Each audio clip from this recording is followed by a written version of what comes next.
베트남은 한국의 3대 교역국이다.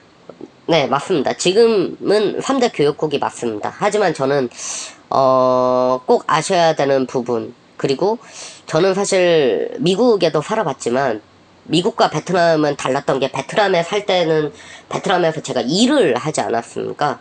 일을 하다 보니까 이제 기업가들과 많은 대화를 할 수가 있었습니다. 뭐 물론 저는 그때 직원 입장이었지만 정말 무서운 게, 이건 언제 바뀔지 모릅니다. 제가 생각할 때는 사드가 큰 교훈이 됐다라고 생각을 하고요.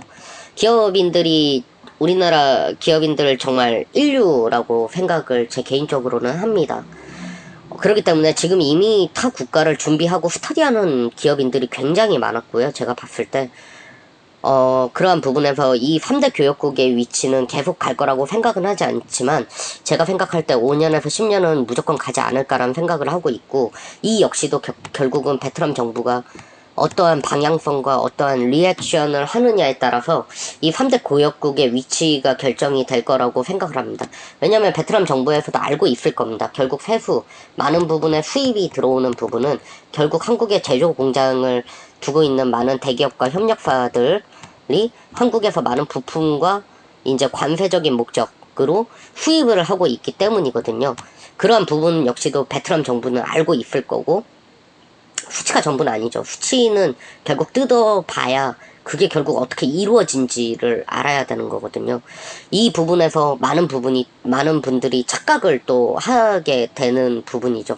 3대 교역국이니까 마치 한국에 있는 걸 들고 나가면은 다 팔릴 것처럼 생각을 하지만, 사실은 많은 회사들, 베트남에서 성공을 한 LS전선이라든가, 그리고 에버론, 그리고 여행을 오시면 자주 보시는 K마트, K&K 글로벌, 오리온 등등, 이렇게 현지에서 성공한 기업들이 성공을 할 수 있었던 가장 큰 결정적인 이유는 장기간 투자를 했고 실패를 겪어봤다라는 겁니다. 특히 현재 한인 기업인 K&K 글로벌과 에버론 같은 경우에는, K&K 회장님 같은 경우에는 우선 망해보신 분이시거든요. 망해보고 정말 바닥에서 일어나 보신 분이시기 때문에 정말 여기에는 통뼈가 굉장히 굵은 정말 전문가시죠. 그분 같은 경우에. 에버론, 저는 개인적으로 잘은 모릅니다. 멀리서만 지켜봤기 때문에. 에버론 같은 경우에도 결국 에버론 같은 경우에 한국으로 치면 한샘과 비슷한 회사라고 생각하시면 됩니다. 이런 친구류 와 이제 플래그샵을 통해서 인테리어를 어느 정도 진출을 하시려는 것 같더라고요.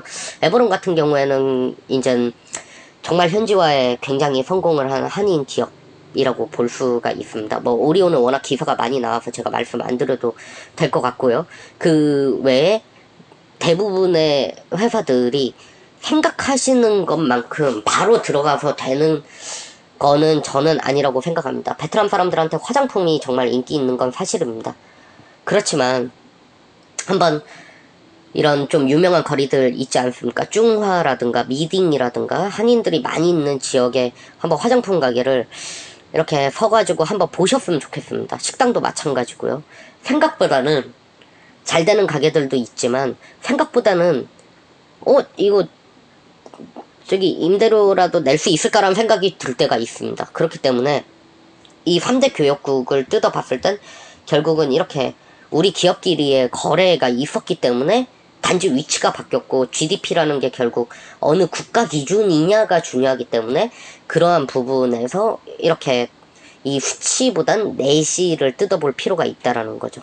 그렇기 때문에 베트남이 이제 일자리가 많은 한국 청년들한테도 일자리가 많을 수밖에 없는 이유가 이러한 부분이 또 어느 정도 작용을 하고 있다라는 거죠. 결국 의존도, 베트남 경제의 영향력이 한국 기업이 굉장히 크고, 외교 관계도 좋고, 그리고 많은 한국 기업들끼리의 거래가 또 많기 때문에 이러한 부분에서 이제 한국 청년들이 취업할 기회가 상대적으로 훨씬 많고 양질의 일자리가 있다라는 점이죠. 재테크, 은행에만 넣어도 대박. 제가 한 말씀 드리면, 짧게 말씀을 하나 드리면은, 제가 A라는 친구한테 돈을 맡겼습니다. 근데 이 A가 신용도가 70이에요. B는 신용도가 99%입니다. 한국 분들이 가장 착각하는 부분인데, 한국의 은행은 굉장히 건전하고 정부에서 굉장히 많이 관리를 하는 부분입니다. 금리가 높다는 얘기는 결국은 뭐겠습니까? 신용도가 낮다는 얘기입니다. 이게 제가 딱 자료를 만들면서 5월 17일 제가 촬영을 하는 이제 몇 시간 전에 발표가 났는데요. 금리가 보시면은 이 마가라든가 뭐 8%죠. 36개월 기준. 이거는 여기 보면은 예금이거든요. 저축을 할 때에 대한 금리입니다. 아, 그리고 베트남은 우리처럼 8점이 아니라 8콤마점입니다. 네, 우리랑 이제 몇 개 표기법이 다른 것들이 있거든요. 그러한 부분이 결국 뭐 짧게 말씀드리면 이러한 부분 때문에 계약서에 좀 사기를 당하시는 분들도 종종 가다 보이시더라고요. 그러면 부동산을 해야 되냐? 외국인은 신규 분양에 대해서 30%까지밖에 이제 분양을 받을 수가 없습니다. 그리고 분양을 받는다 하더라도 소유의 개념이 아닌 50년간 임대의 개념입니다. 사실 이거에 대해서 저도 굉장히 많이 고민을 하고 있는 부분인데요. 많은 분들의 말씀을 들어보면 이거는 딱 절반으로 갈라지는 것 같습니다. 어떤 분들은 연장시켜 줄 거다. 어떤 분들은 그건 모르는 거다. 이거는 그래서 저는 이제 리스크적인 부분을 충분히 검토를 해봐야 된다라 생각을 하고요. 이제 저는 주식시장을 좋게 보기 때문인데 결국은 거품이 저는 어느 정도는 존재를 할 거고 더 확장될 거라고 생각을 합니다. 한국의 많은 기업들이 우선 투자를 하기 때문이 가장 크고요. 그럼 제가 하나만 말씀을 드릴게요. FK에서 정말 며칠 안 됐죠. 제 기억으로 어젠가 엊그저께인가 그랬던 것 같은데 이제 10억 불 규모로 빈그룹 지분을 샀습니다. FK에 진짜 얼마나 많은 똑똑하신 분들이 계시겠습니까? 중국발 위기가 올 거라고 예상을 하면 뭐 우리나라는 타격이 있어도 베트남은 타격 없다? 절대 아닙니다. 이 중국과 미국은 정말 경제에서 봤을 때 이렇게 생각하시면 됩니다. 대기업이고 여기에 납품을 하는 우리나라가 한 중견기업 정도 된다. 중견그룹 정도 되는 곳이고 베트남이 이제 중견그룹에 이제 납품도 하고 좀 쉽게 이해를 시켜드리기 위해서 좀 이제 비유를 하는 겁니다. 중견그룹 정도가 되고 베트남이 이제 이 중견그룹과 대기업에 납품을 하는 중소기업 정도로 보시는 게 가장 편합니다. 근데 FK에서 지분을 살 거면 현찰도 많은 회사인데 이 경제 위기가 올 거면은 2019년에 경제 위기 올 거니까 경제 위기 오고 사는 게 낫지 않을까요? 좀만 참으면은 사드릴 수 있는데. 근데 FK에서 저는 오히려 너무 급진적으로 산 거 아니야? 라는 생각을 할 정도로 빠르게 샀는데요. 이 부분에 대해서는 이제 뭐 판단은 본인의 판단도 한번 해보셔야겠지만 제 개인적인 입장에서는 그러한 부분이 증시가 갈 거라 생각을 하고 이러한 어떻게 보면 하나의 사례가 되는 거죠. 그리고 제가 1편에서도 짧게 말씀드렸지만 그러한 팩트에 대해서는 제가 차츰차츰 분석을 해서 발표를 드리겠습니다. 문화적인 부분. 제가 베트남에서 제일 크게 배운 게 뭐냐라고 저한테 물어보면 이 치우등 참다라는 뜻입니다. 이거 뭐 어떤 분들은 베트남 분들이 굉장히 다혈질이라고도 하는데 뭐 자존심도 세고 뭐 어느 정도 그런 부분도 있긴 하지만 제가 가장 베트남에서 베트남 분들께 가장 많이 배운 게 뭐냐라고 하면 여유입니다. 저도 좀 저도 한국인의 특유의 불같은 성격이라서 화가 나면 막 쫓아가서 따지고 막 이러는 성격이었거든요. 근데 이제 급해도 이제 굉장히 느긋합니다. 베트남 분들 같은 경우에. 이런 부분이 제가 행동을 하기 전에 한 번 더 살펴볼 수가 있는 부분이지 않습니까? 뭐 이러한 부분이 제 삶에 좀 도움이 많이 되더라고요. 저 역시도 화를 내야 되는 부분은 당연히 따집니다. 저 역시도 굉장히 합리적인 걸 좋아하기 때문에 제가 생각할 때 아니다 싶으면 당연히 소송도 가야 된다라고 생각을 하고, 부당한 거에 대해선 참지 않습니다. 그 얘기를 하는 게 아닙니다. 제가 이걸 배웠다라는 건 막 쫓아가서 화내고 때리고 막 이러는 게 아니라 정말 여유를 가지고 내가 잘못한 게 없다면 이렇게 소송을 걸든가 아니면 바로 맞대응을 하지 않고 다른 방법을 찾는다라는 거죠. 합리적으로 그 상황을 판단을 해서 처세를 한다라는 거죠. 그러한 점을 저는 뭐 베트남을 얍삽하게 보는 분들이 되게 많은데, 제가 생각할 때는 뭐 어느 정도 틀린 말은 아니지만 사실은 이렇게 여유를 가지고 오히려 상대방이 더 지치게 만드는 이런 전략은 저는 굉장히 많이 배웠고, 이 부분에서 굉장히 우리나라 분들도 좀 배울 만하다라고 생각을 합니다. 베트남 사람은 착하고 성실하다.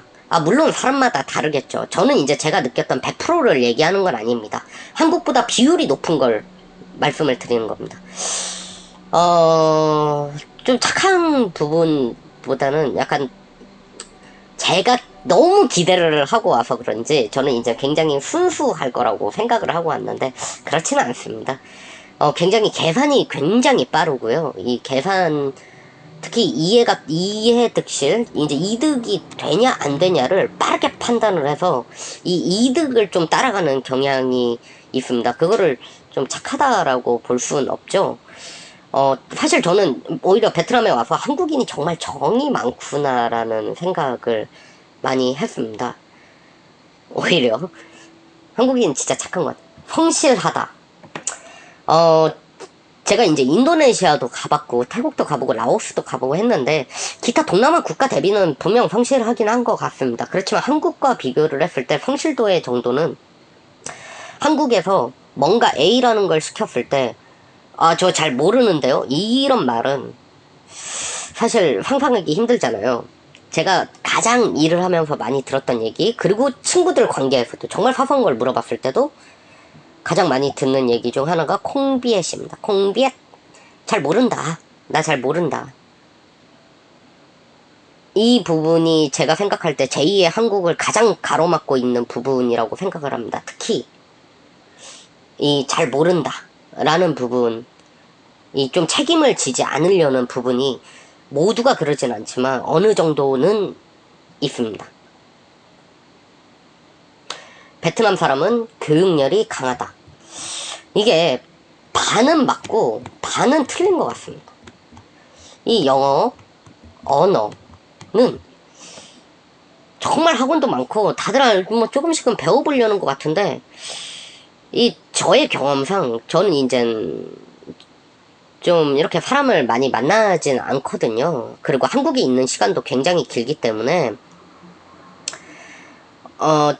이제 이런 메신저를 통해서 언어 교환을 되게 하고 싶어 했고, 지금은 그런 친구를 2~3명 정도를 찾아서 같이 주기적으로 공부를 하고 있는데, 사실 이 2~3명을 찾기까지, 이런 스터디 모임을 제가 갖기까지 진짜 못해도 한 300명 이상은 제가 설득을 했던 것 같습니다. 저 역시도 이 방금 말씀드렸던 것처럼 그런 좀 너무 급하게 처음엔 했었는데, 그런 부분에서 좀 열정적인 부분, 교육열에 대한 열정은 한국만큼은 전 절대 아니라고 생각을 하고요.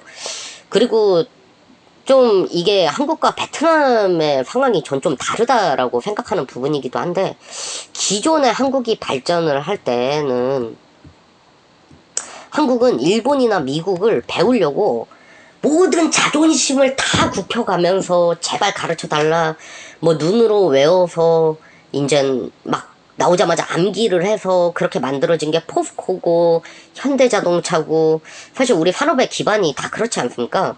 제가 베트남에 와가지고 되게 깜짝 놀란 건데, 이건 뭐 제가 착각일 수도 있습니다. 저도 일을 베트남 회사에서 했기 때문에 오히려 외국 기업이 가르쳐주고 싶어 하는데 배우지 않으려고 합니다.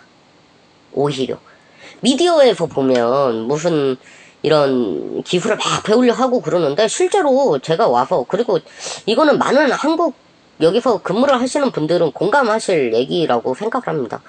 가르쳐주면 우리로 치면 엄청 고마워해야 되는데 그렇게 제가 생각할 때는 모르겠습니다. 제가 만나보신 분들 이거 완전 100% 주관이죠.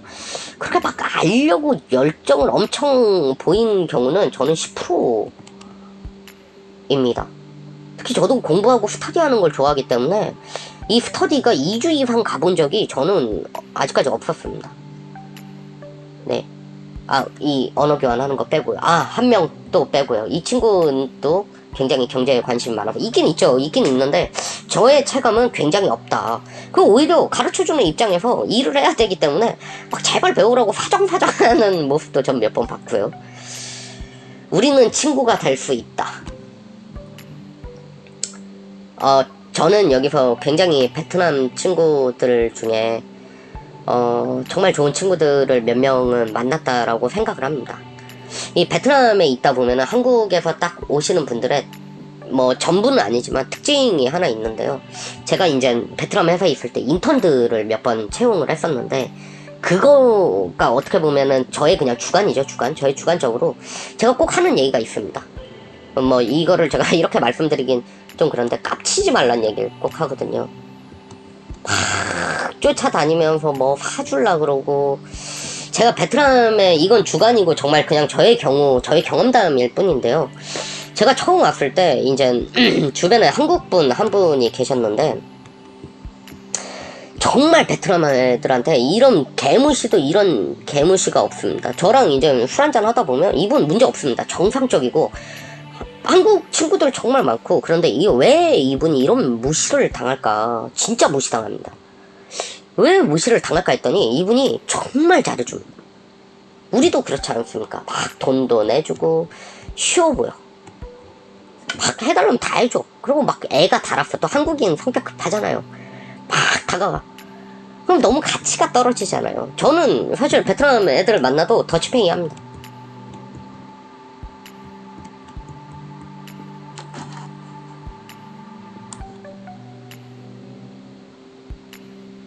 저는 더치페이를 하는데 이제 그거 가지고 쪼잔해서 너 안 만날래 이런 친구들 없습니다. 아니 저는 오히려 그게 더 존중이라 생각합니다. 친구면 더치페이 해야죠. 왜 막 쫓아가가지고 택시비까지 내주고 또 개무시 당했다고 뒤에서 욕이나 하고 그렇게 행동을 하고 욕을 하는 일부 분들이시지만 그건 제가 생각할 때는 무시당할 짓을 했습니다. 막 애가 달아가지고 베트남이 생각보다 베트남 자기들끼리에는 나이에 대한 존중을 굉장히 하는 국가임에도 일부 애가 달아서 막 미치려는 일부 분들이 한테 이제 행동하는 거 보면은 제가 가서 한 대 쥐어박아주고 싶을 때도 있을 정도로 근데 저는 그런 상황을 만든 사람 역시도 잘못됐다라 생각합니다. 무시를 받게 자기가 가치를 떨궈버렸는데요. 네, 그래서 저는 당연히 친구 될 수 있죠. 좋은 친구들 되게 많습니다. 그렇지만 그거는 어느 나라나 그렇겠지만 자기가 행동하기에 따라 다르고 저 역시 그렇습니다. 미국 가가지고 막 미국 돈도 없었고 미국에서도 막 친해지려 하지 않았습니다. 그냥 도서관에서 제 할 일하고 공부하고 그러다 보니까 친해졌고 걔들이 제 상황 얘기 듣더니 너 돈 아끼게 우리 집 와서 살아라. 둘이 경제를 또 좋아하니까 셋이었죠. 셋. 진짜 좋은 환경에서 그렇게 유학을 할 수 있었던 거고요.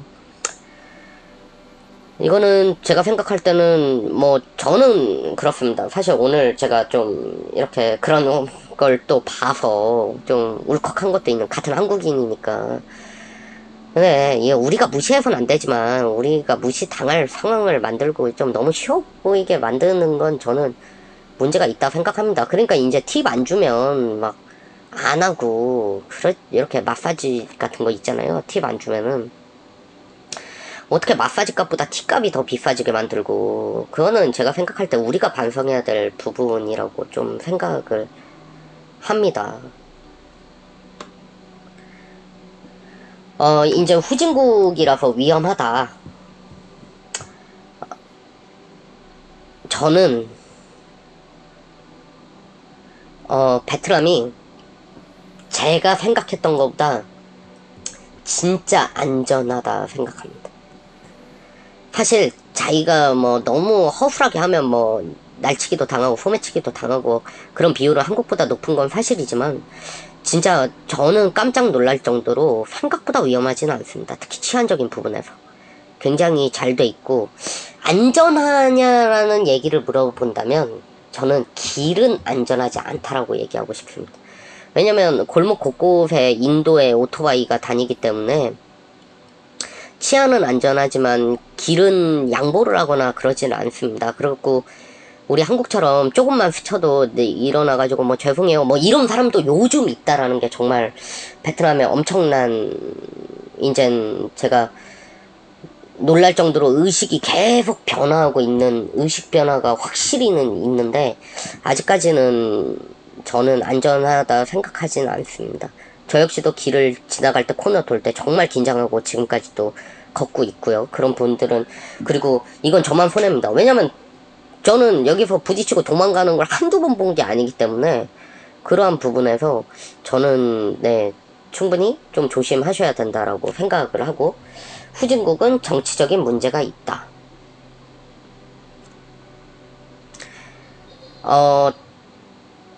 저는 제가 생각할 때 뭐 사실 우리나라만큼은 아니겠지만 베트남이 정치적인 안정성이 굉장히 갖춰진 나라라고 생각을 합니다. 그리고 제가 뭐 한 가지 사례를 가지고 얘기를 하는 이 단편적인 사례가 될 수가 있을 것 같은데요. 제가 예전에 세미나를 한 번은 아니지만 한 여러 번 참석을 한 적이 있습니다. 제가 그때 진짜 깜짝 놀랐던 건 이 정말 고위 공무원이었는데 이 앞에 고위 공무원 이 단상에 앉으셔서 막 답변을 해주시고 통역이 한국어 영어로 통역을 해주시더라고요. 이게 이제 질문도 정말 적극적으로 한국 분들뿐만 아니라 다른 외국 분들도 하시는데 저는 정말 깜짝 놀란 게 이게 실무에서 다뤄야 될 문제라고 이건 실무진한테 물어보지 않을까라 생각한 문제까지도 제가 본 주관적으로는 저는 놀랐습니다. 저 자리에 앉아 계시는 분들이 그냥 뭐 정말 흔히 말하는 뭐 라인이라든가 관심만으로 된 것 같진 않다. 생각보다는 많은 부분을 알고 계시는 것 같다. 그래서 저는 이제 후진국이기 때문에 무슨 정치 문제가 엄청 클 거라고 생각하지는 않습니다. 네. 이상 여기까지 마치겠습니다. 제가 너무 오늘 길었는데요. 이게 이걸 두 편으로 나누든가 해야겠네. 어쨌든 너무 재밌게 얘기를 했고요. 이게 뭐 저도 말씀드렸지만 주간이고 정말 베트남과 한국 특히 이 관계가 제 개인적으로는 베트남을 굉장히 사랑하는 한국인 중 한 명이기 때문에 서로 간에 알아가는 단계라고 생각합니다. 이 상호 간의 관계가 너무 급진적으로 발전한 부분도 없지 않아 있고 우리 역시도 베트남을 너무 몰랐고 베트남 역시도 우리를 너무 몰랐고 이제 그러한 부분에서 조율을 해 나가면서 상호 관계가 한배 관계가 발전을 하는 게 아닐까라고 생각을 하고 있습니다. 특히 경제적인 부분도 그런 부분에서 이제 어떻게 풀어나가냐 지금 갈림길에 있다라고 생각을 합니다. 네, 감사합니다.